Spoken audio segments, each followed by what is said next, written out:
धर्म है कि वो पत्नी का सम्मान करें, पत्नी की इज्जत करें। पत्नी भी भगवान है। पत्नी कौन रूप है? भगवान नारायण का एक रूप है मोहिनी अवतार। तो स्त्री भी मोहिनी भगवान है। स्त्री अपने पति को मोहित कर लेती है। तो स्त्री के भीतर भी नारायण है और पुरुष के भीतर भी नारायण है। कुल मिला के तुम दोनों एक नारायण और एक लक्ष्मी है। तो लक्ष्मी नारायण एक दूसरे का सम्मान करें तब गृहस्थी चलती है। आदर करो, अपमान अनादर ना करो, है ना मेरी माँ? हाँ, बिन परमेश्वर सोना मंदिर, बिंदिया बिना लीलार सोना, पति बिना संसार। मैया, आपका माथा बिना बिंदी के, बिना मांग के अच्छा नहीं लगता। और आपके माथे पर बिंदी और मांग तब तक है जब तक आपके पति हैं। इसलिए पति तो मांग का सिंदूर है।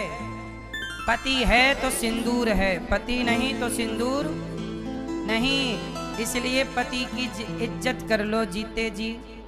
आप प्रेम से रहोगी तो पति 2-4 साल और जिएगा, और तुम ऐसी लड़ोगी तो पहले ही वो अटैक में टें हो जाएगा। आज पतियों की उम्र बड़ी कम है। क्यों? अब देखो, बहू आती है, सास बहू की लड़ाई होती है। सास बहू में अब बेटा फंस गया, माँ की तरफ बोले तो पत्नी नाराज, पत्नी की तरफ बोले तो माँ नाराज।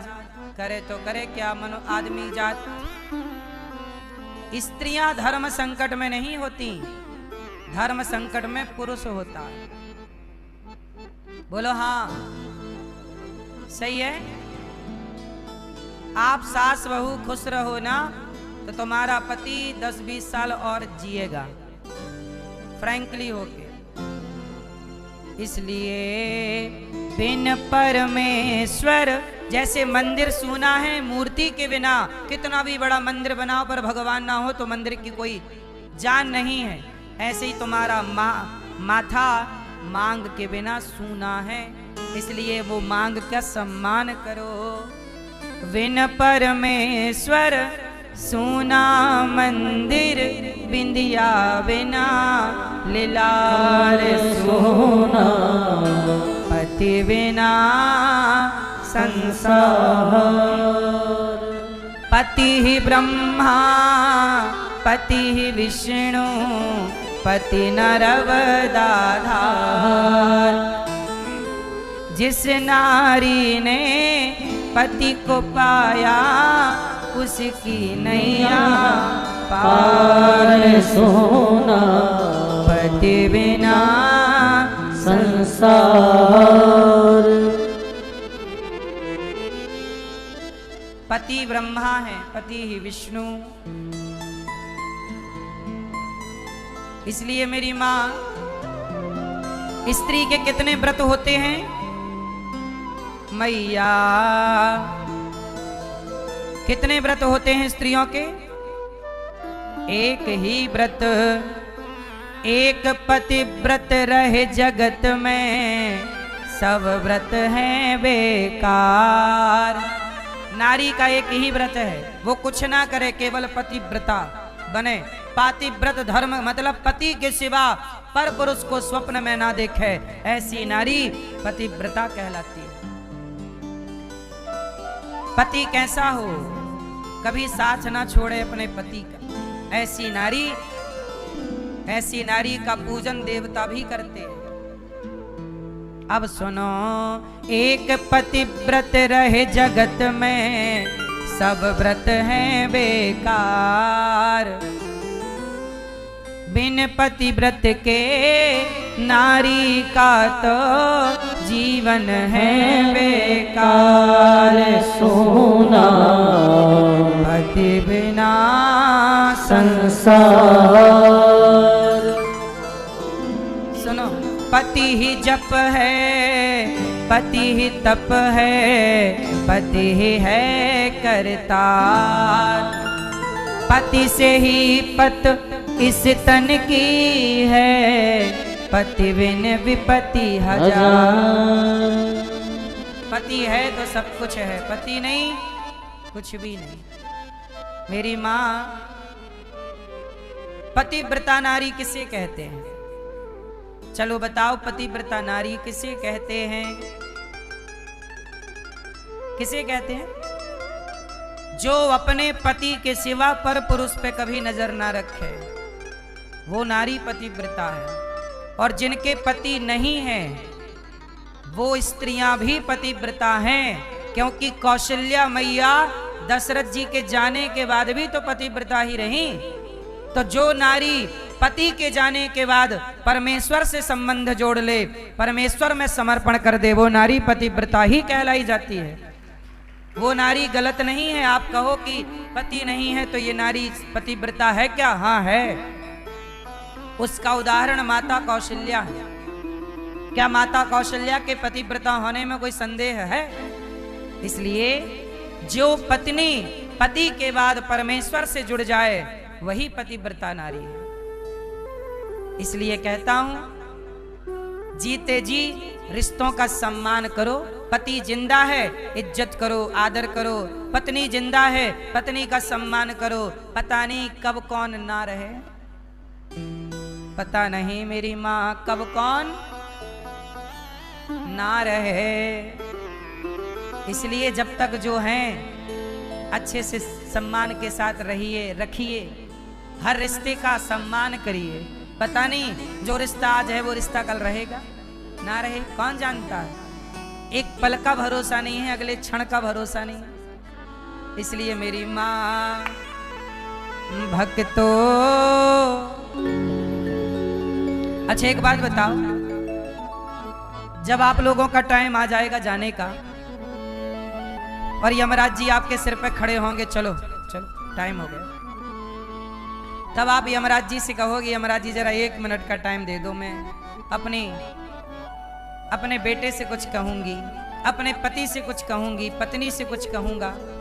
यदि आपको आखिरी 1 मिनट का वक्त मिला और आपके सामने आपका बेटा हो, तो आप बेटे से आखिरी 1 मिनट में क्या कहोगे? क्या कहोगे? दादाजी। आखिरी 1 मिनट बचा है आपके पास माना की, और यमराज जी बोल रहे हैं चलो, और 1 मिनट में अपने बेटे से कुछ कहना। बताओ आप अपने बेटे से क्या कहोगे? ये भजन 1 मिनट का है, इसलिए सुनिएगा। इस भजन को केवल सुनने का है, खड़े होके नाचने का नहीं है। एक भजन सुनाता हूं जो आपकी आंख खोलेगा और आपको रिश्तों में और मजबूती दिलाएगा। ये भजन जरूर सुनिएगा और महसूस कीजिए कि मेरे साथ भी ये देखो ना। एक बात बताएं, वो प्लेन हादसा जो हमारे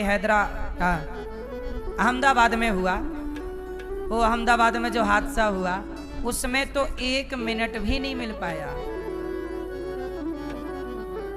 1 मिनट भी, 1 मिनट में 60 सेकेंड हैं, 1 मिनट भी नहीं मिल पाया ना। देखो मैं तो 1 मिनट की बात कर रहा हूं। 1 मिनट में बहुत कुछ हो सकता है। यदि 1 मिनट मिलता तो शायद वो प्लेन 1 मिनट में दिशा बदल सकती थी, कुछ हो सकता, लेकिन 1 मिनट नहीं मिला। वो प्लेन चलाने वाले हमारे भाइयों को भी 1 मिनट का वक्त, ये जीवन 1 मिनट भी नहीं दे पाएगा। आखिरी में मेरी माँ, जब आएगा टाइम तो 1 मिनट भी नहीं होगा। हाँ भक्तों, स्वर्गा से आयो है संदेश, बुलावो आग्यो राम को। जब आपका बुलावा आएगा तो आप 1-1 मिनट के लिए कैसे तड़पोगे और 1 मिनट मिलने पर क्या करोगे, वो सारा इस भजन पर सुनिएगा। भक्तों, स्वर्गा से आयो है संदेश, बुलावो आग्यो राम को। ओ भक्तों, स्वर्गा से आयो है संदेश,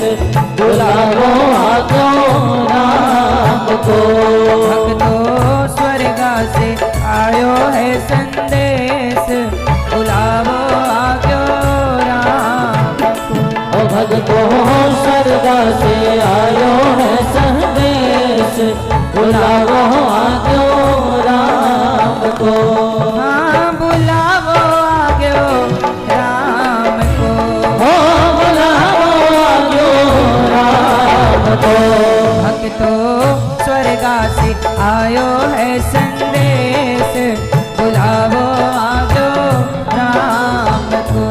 भक्तों स्वर्ग से आयो है संदेश, बुलावो आग्यो राम को।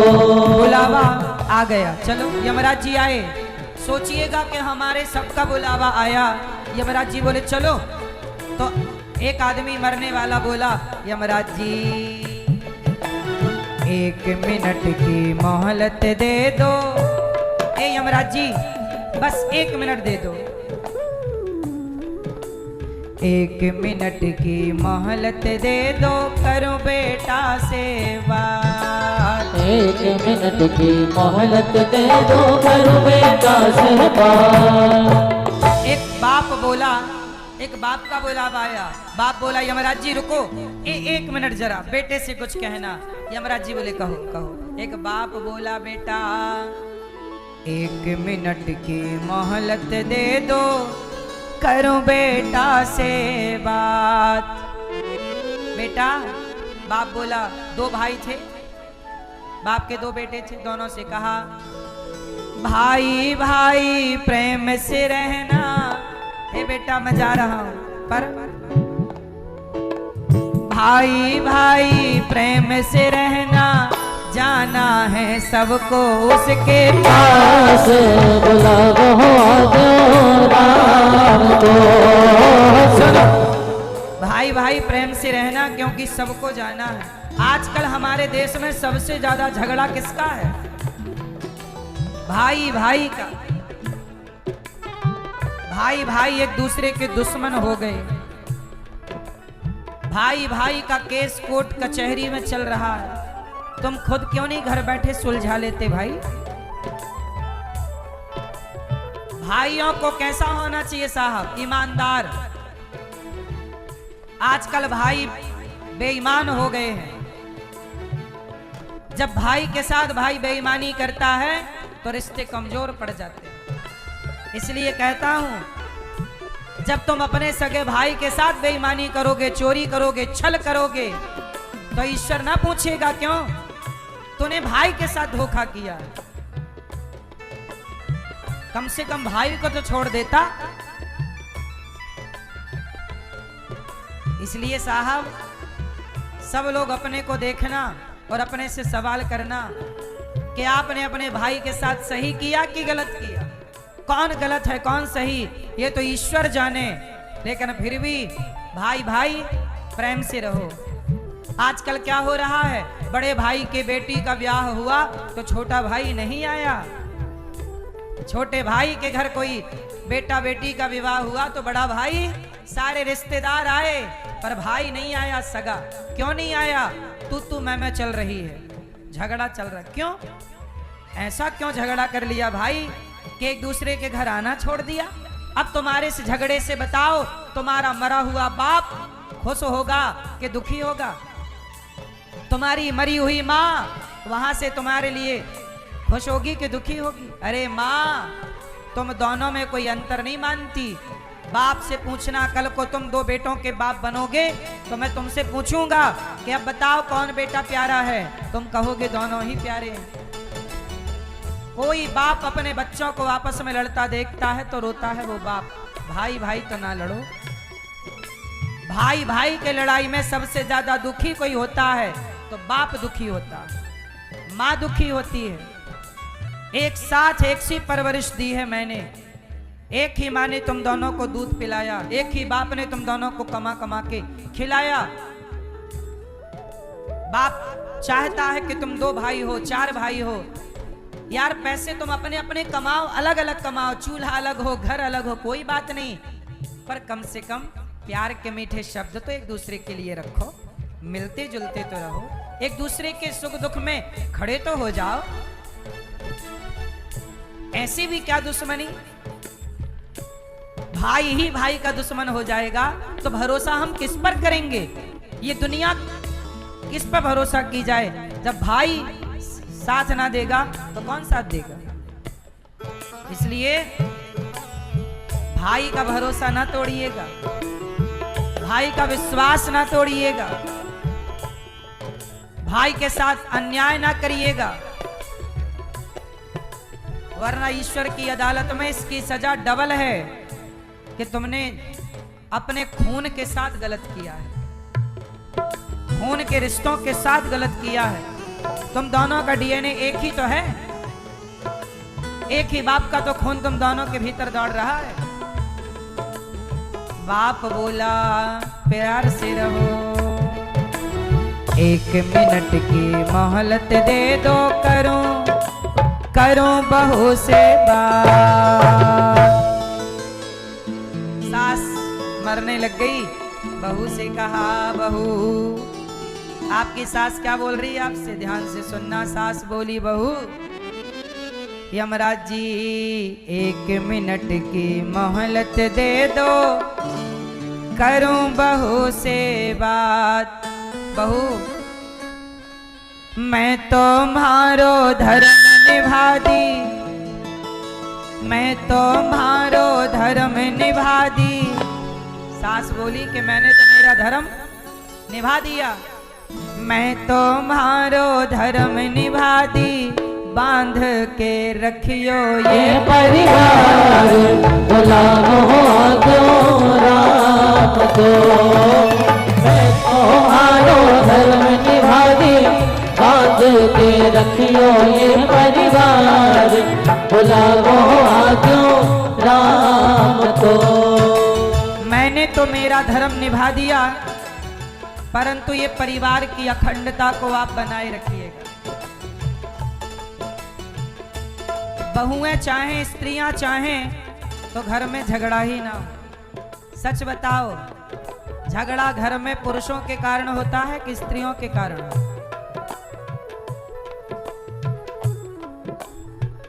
बोलो मेरी माँ, ये हम नहीं बोल सकते।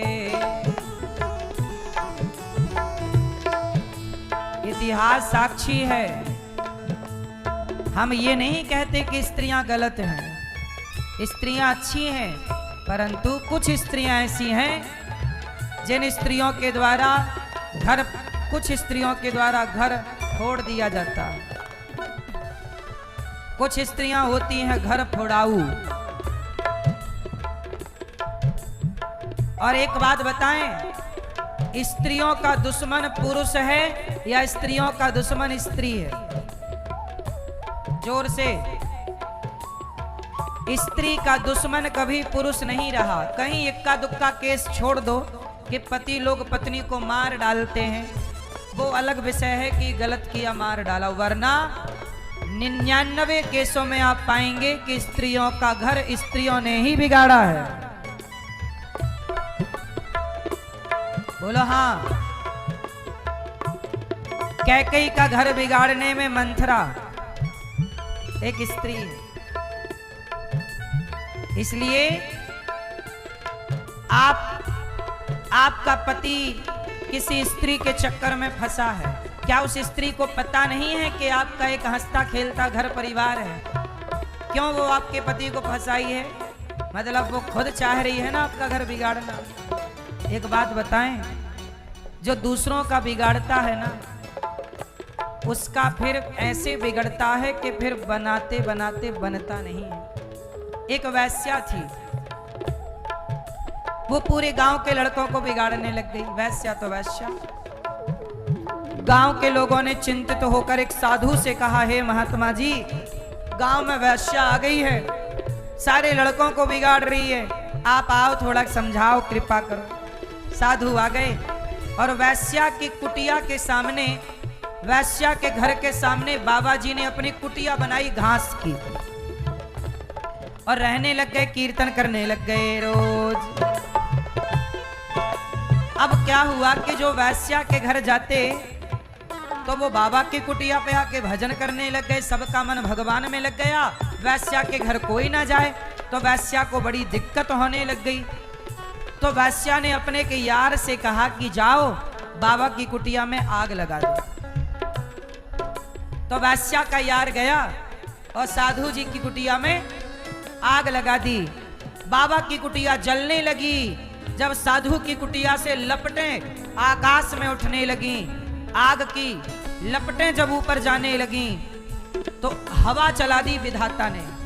हवा चली तो आग की चिनगारी वैश्या के घर में भी चली गई, और वैश्या का घर भी पुराने जमाने